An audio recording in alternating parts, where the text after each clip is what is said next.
octubre de 1944, Cordillera de los Vosgos, Francia. El sexto grupo de ejército de los Estados Unidos se halla inmerso en un lento avance en la frontera natural entre las regiones de Alsacia y Lorena. Su objetivo es llegar al río Rin, pero la feroz resistencia alemana impide el quiebre definitivo en la guerra. En ese contexto, algo peor acaba de suceder. 275 soldados han quedado totalmente aislados y los esfuerzos por rescatarlos han sido en vano.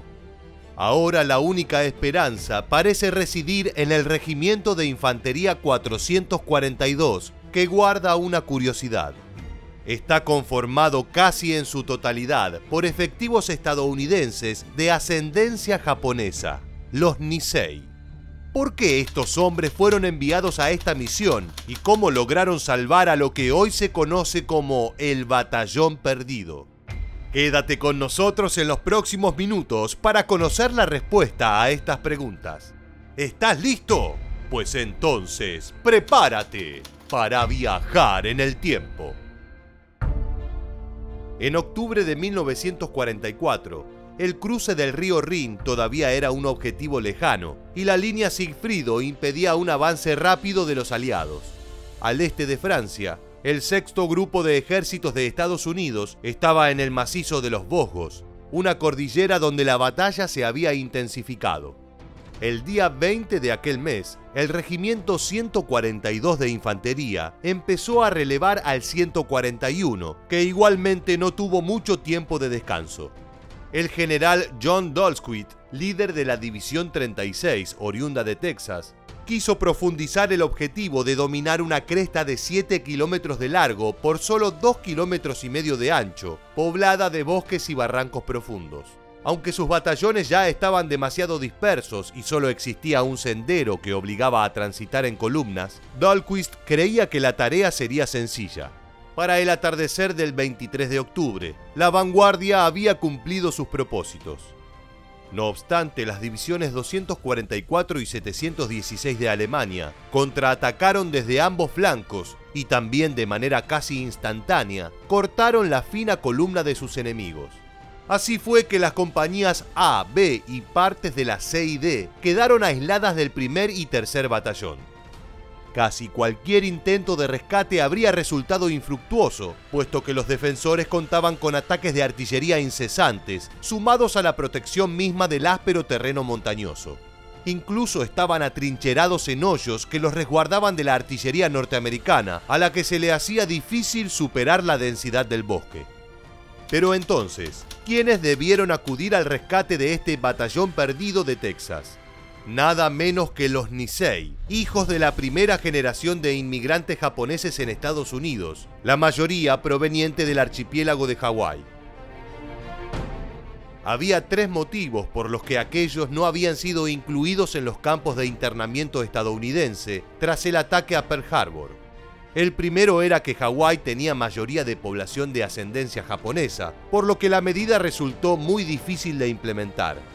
El segundo motivo era que las fuerzas americanas no tenían suficientes hombres propios en esas islas. Y por último, para sorpresa de los americanos, miles de Nisei se presentaron en las oficinas de reclutamiento. Así se conformó el 442º Regimiento de Infantería, cuyo batallón 100 había demostrado su valor en la campaña de Italia. El 25 de octubre, los Nisei regresaron a la acción en los Vosgos, justo cuando habían obtenido un descanso tras la liberación de Bruyères y Bifontaine. Mientras el escuadrón del grupo de cazas 371 lanzaba suministros a los soldados atrapados, los batallones 2, 3 y 100 del Regimiento 442 se dirigieron desde distintos sectores hacia sus compatriotas aislados. Durante 5 días pelearon sin vacilar bajo el apoyo del batallón de artillería de campo 522, cuyos disparos caían a veces sobre ellos. A lo largo del camino soportaron lluvia, barro, campos minados y hasta una niebla densa que generaba un ambiente descrito por un soldado como más oscuro que la boca de un lobo. Hubo momentos en que se vieron superados en número en una proporción de 4-1. las compañías I y K del tercer batallón terminaron con 17 y 8 hombres respectivamente, en tanto todos sus oficiales y suboficiales acabaron muertos o heridos. Gritamos como locos, cargamos y disparamos a todo lo que se movía. Ya no nos importaba nada, actuábamos como un grupo de salvajes, recordó Ichigi Kashiwagi, soldado de la primera clase de la compañía K. 3 instantes describen perfectamente la lucha del Regimiento 442. En principio, el soldado Barney Hajiro tomó su fusil Browning y realizó una carga de casi 100 metros que destruyó 2 nidos de ametralladoras y eliminó a 2 francotiradores. Solo se detuvo tras recibir 4 disparos, pero sobrevivió e insistió en que otros 40 heridos fueran rescatados primero. La colina donde llevó a cabo la carga sería luego conocida como Colina del Suicidio, debido a la gran cantidad de bajas. Luego tenemos la proeza del soldado George Sakato, quien también emprendió un ataque unipersonal que mató a 12 alemanes y capturó otros 4. Su ejemplo instó a una carga Banzai, es decir, una táctica japonesa de ataque suicida que superó al oponente. Finalmente, el sargento Shiro Kashino realizó una arriesgada misión para obtener raciones para las tropas. A pesar de recibir 3 disparos, regresó una y otra vez a la batalla. Su esfuerzo le valió 6 corazones púrpura. Mientras tanto, los texanos intentaban romper el rodeo alemán, pero una patrulla de 40 soldados había terminado con solo 5 sobrevivientes.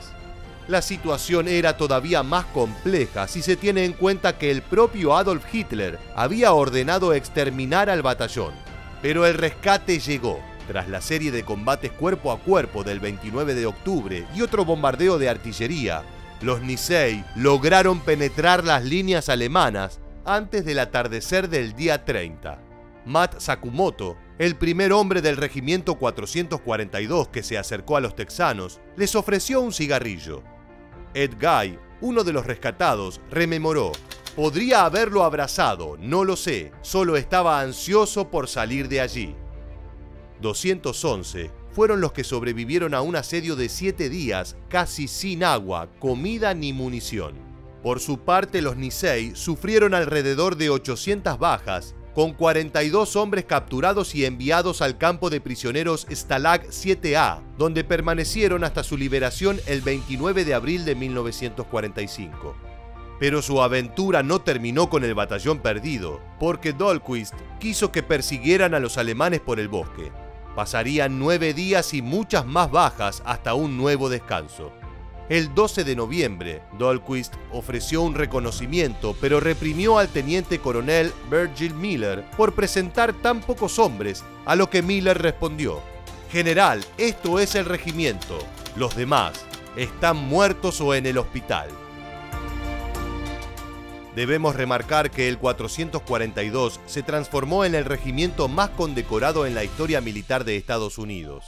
Además, en 1962, el gobernador de Texas, John Connally, nombró tejanos honorarios a sus veteranos. Sin embargo, no fue hasta la década del 2000 que Barney Hajiro y George Sakato, junto con el soldado James Okubo, obtuvieron la medalla de honor. Asimismo, recién en 2011, la unidad completa fue condecorada con la Medalla de Oro del Congreso. Por otro lado, aún se debate si la tarea que le encomendaron se debió a sus habilidades y valor o si simplemente se los consideraba como carne de cañón. En este contexto, cabe resaltar que el propio líder del batallón perdido, Marty Higgins, afirmó: «Nunca nadie me convencerá de que los muertos y heridos pueden ser justificados». Dejamos atrás a los Nisei y ahora es tu turno de responder esta pregunta. ¿Consideras que aquellos soldados fueron enviados al rescate por su valentía o simplemente fueron tomados como un elemento descartable para abrir una brecha? Déjanos tu comentario en la bandeja aquí debajo. También te invitamos a suscribirte y activar las notificaciones para conocer muchos más sucesos militares que dejaron su huella en la historia. Muchas gracias por acompañarnos y hasta el próximo video.